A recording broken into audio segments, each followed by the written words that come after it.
اهلا وسهلا. معانا النهارده مدام منى صلاح، ازي حضرتك عامله ايه؟ احنا كنا قبل كده كان عندنا اصلا ضعف نظر شديد من زمان، صح؟ جدا. من احنا صغيرين. وفاهم ان احنا عملنا قبل كده بالفعل عمليات. احنا المره دي عمليات افكرك بعملياتك ولا عملت منها زرع ومنها كنت عامله كده.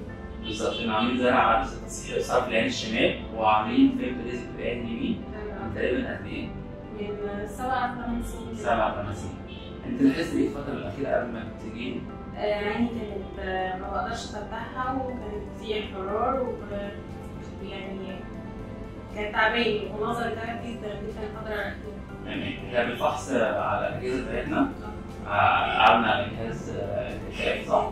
اكتشفنا ايه عندنا؟ عندنا درجه انتفاع عاليه جدا. بالظبط.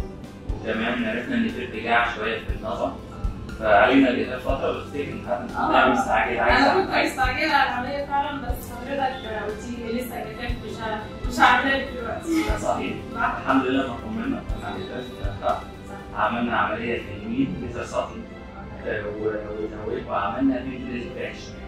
النهارده الدنيا عامله ايه؟ احسن بكتير طبعا، يعني الرؤيه غير قبل كده خالص. الحمد لله على السلامه. الله يسلمك. والف مبروك. ربنا يخليك. شكرا لك.